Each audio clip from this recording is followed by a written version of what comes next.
Welcome back to my YouTube channel guys. आज के इस वीडियो में मैं आपको प्रेजेंट परफेक्ट कंटिन्यूअस टेंस बताऊंगा। यदि आप इसी तरह के यूजफुल कंटेंट आगे भी देखना चाहते हैं तो इस चैनल को सब्सक्राइब करें एंड वन मोर थिंग, जितना हो सके अपने दोस्तों के साथ इस वीडियो को ज़्यादा से ज़्यादा शेयर भी करें ताकि उन्हें भी इसका लाभ मिल सके। सबसे पहले मैं आपको प्रेजेंट परफेक्ट कंटिन्यूअस टेंस का पहचान बताऊँगा, उसके बाद अफर्मेटिव सेंटेंस के लिए स्ट्रक्चर बताऊँगा, उसके बाद एक्सरसाइज में आगे कंटिन्यू करेंगे।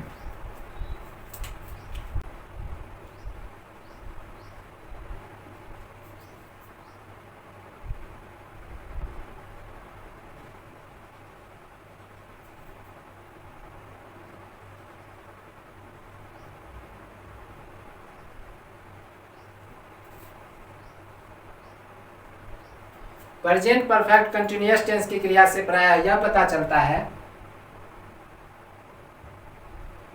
कि जो कार्य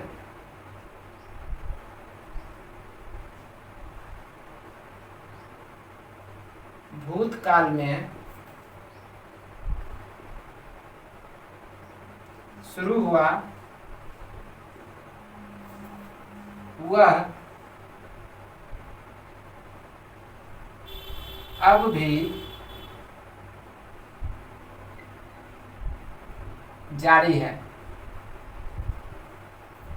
प्रेजेंट परफेक्ट कंटिन्यूअस टेंस की क्रिया से प्रायः यह पता चलता है कि जो कार्य भूतकाल में शुरू हुआ वह अब भी जारी है। ठीक है, आप एक एग्जांपल देख सकते हैं, जैसे कि मैं पढ़ता रहा हूं।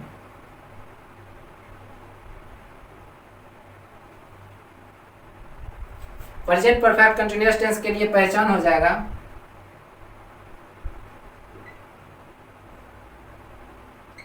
हिंदी वाक्य जिस क्रिया के अंत में ता रहा हूं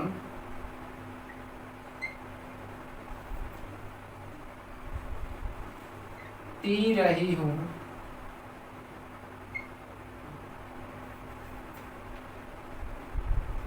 ता रहा है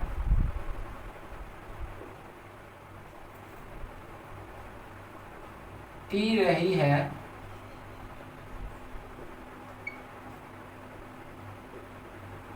ते रहे हो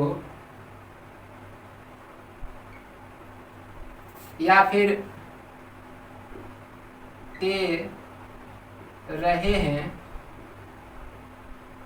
इत्यादि लगा रहे तो उस क्रिया का अनुवाद प्रायः हम प्रेजेंट परफेक्ट कंटिन्यूअस टेंस में करते हैं। और मैं आपको बताना चाहूंगा कि ऐसा वाक्य जिसके अंत में ता रहा हूं, ती रही हूं, ता रहा है, ती रही है, ते रहे हो, ते रहे हैं इत्यादि लगा रहे तो अब अफर्मेटिव सेंटेंस के लिए स्ट्रक्चर हो जाता है subject plus have has plus been plus V4 plus object. किंतु प्रेजेंट परफेक्ट कंटिन्यूअस टेंस में आपको कुछ ऐसे भी सेंटेंस मिलेंगे, ये दूसरा पहचान है।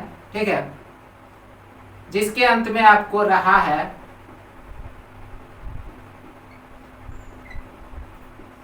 रही है रहे हैं रहे हो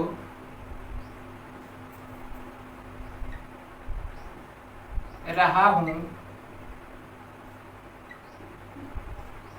रही हूं इत्यादि लगा हुआ रहता है। किंतु रहा है, रही है, रहे हैं, रहे हो, रहा हूं, रही हूं, इनसे पहले, ठीक है, इनसे पहले भूतकालिक समय सूचक शब्द रहता है। ठीक है,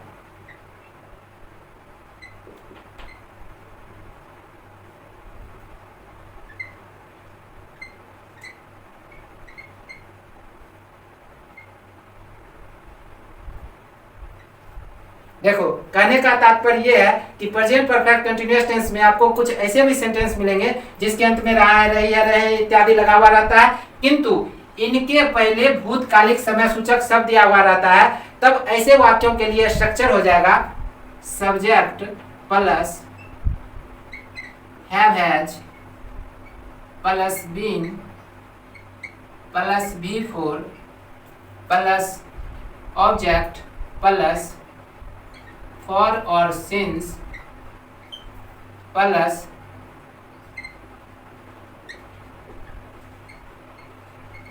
समय सूचक शब्द।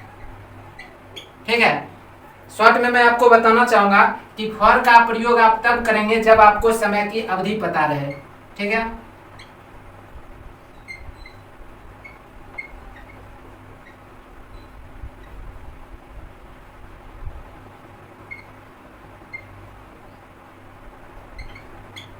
और सिंस का प्रयोग आप तब करेंगे जब आपको निश्चित समय पता हो।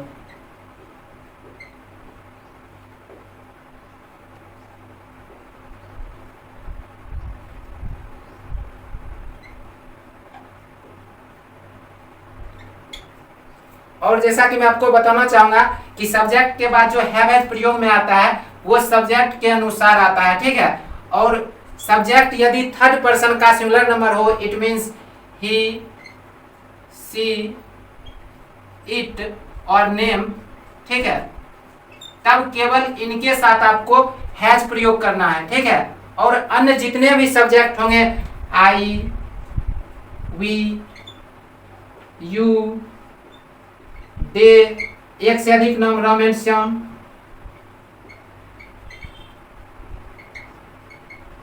ठीक है, तो इन सभी के साथ आपको हैव प्रयोग करना है। और ये जो समय की अवधि है ये क्या है, जैसे कि मान के चलो कि 1 घंटे से, 2 दिनों से, 4 वर्षों से, ये क्या हो गया, टाइम पीरियड हो गया, समय की अवधि हो गया। तो इनके पहले हम फॉर प्रयोग करेंगे। और निश्चित समय क्या है, जैसे कि सुबह से, शाम से, बचपन से, ठीक है, 2016 ईस्वी से, 2020 ईस्वी से। ठीक है, तो ये क्या हो गया, निश्चित समय हो गया, तो इनके पहले हम शेष प्रयोग करेंगे। उम्मीद करता हूँ कि आप लोगों को समझ में आ गया होगा। अब मैं इस एक्सरसाइज को आगे कंटिन्यू करूंगा। अब इस एक्सरसाइज को मैं सॉल्व करूंगा और जितनी आवश्यकता होगी एक्सप्लेन भी करूंगा, अर्थात आप लोगों को समझाने का प्रयत्न भी करूंगा। So keep patience and watch properly. पहला अनुवाद है मैं पढ़ता रहा हूँ। यहाँ पर देखो वाक्यांत में क्या है, ता रहा हूँ, अर्थात इस क्रिया का अनुवाद हम प्रेजेंट परफेक्ट कंटिन्यूअस टेंस के रूल से करेंगे। अभी मैंने आपको बताया था अफर्मेटिव सेंटेंस अर्थात सकारात्मक वाक्य के लिए स्ट्रक्चर क्या हो जाता है, subject plus have has plus been plus V4 plus object. तो यहाँ पर देखो पहले क्या है, सब्जेक्ट। इस सेंटेंस में सब्जेक्ट क्या है, मैं। तो सबसे पहले आई लिखेंगे, और जैसा कि अभी मैंने आपको बताया भी है कि हैव हैज का प्रयोग हम सब्जेक्ट के अनुसार करते हैं। ठीक है, और जैसा कि आपको पता है आई के साथ क्या प्रयोग में आता है, हैव प्रयोग में आता है। ठीक है, तो आई के बाद हैव लिखेंगे। ठीक है, अब देखो हैव के बाद क्या आएगा, बीन आएगा, तो यहाँ पर बीन लिखेंगे। अब बीन के बाद क्या आएगा, वर्ब का चौथा फॉर्म, और वर्ब यहाँ पर क्या है, पढ़ना। ठीक है, तो रीड का चौथा फॉर्म क्या आ जाएगा, रीडिंग। चूंकि इस सेंटेंस में अदर वर्ड या फिर ऑब्जेक्ट है नहीं, इसीलिए इसे छोड़ देंगे और यहीं पर मैंने फुल स्टॉप दे दिया। मैं पढ़ता रहा हूं, आई हैव बीन रीडिंग। मैं खेलता रहा हूं, आई हैव बीन प्लेइंग। हम लोग दौड़ते रहे हैं, वी हैव बीन रनिंग। हम लोग काम करते रहे हैं, we have been working.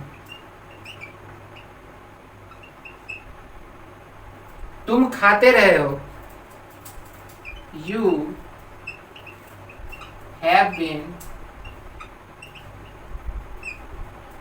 Eating. आप पढ़ाते रहे हैं, you have been teaching। आप लोग कोशिश करते रहे हैं, you have been trying। तुम लोग इंतजार करते रहे हो, you have been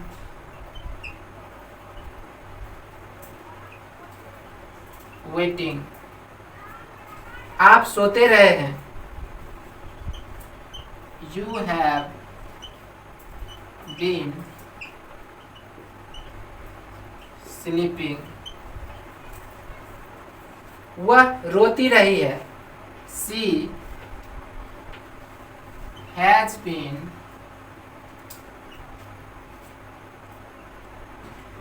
वीपिंग। यहाँ पर एक चीज आप समझो कि वह क्या है, थर्ड पर्सन का सिंगुलर नंबर है, इसलिए इसके साथ मैंने हैज प्रयोग किया। वह रोती रही है, शी हैज बीन वीपिंग। वह पढ़ता रहा है, ही हैज बीन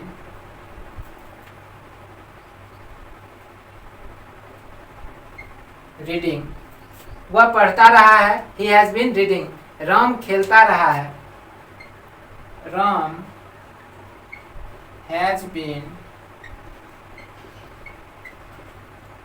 प्लेइंग। वे लोग दौड़ते रहे हैं, दे हैव बीन रनिंग। लड़के खेलते रहे हैं, the boys have been playing. गाय चरती रही है, the cow has been grazing. देखो द काउ क्या है, थर्ड पर्सन का सिंगुलर नंबर है, इसलिए इसके साथ मैंने हैज प्रयोग किया।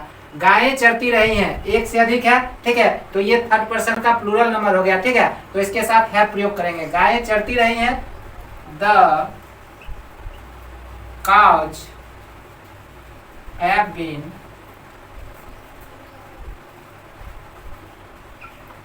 grazing। वे लोग इंतजार करते रहे हैं, they have been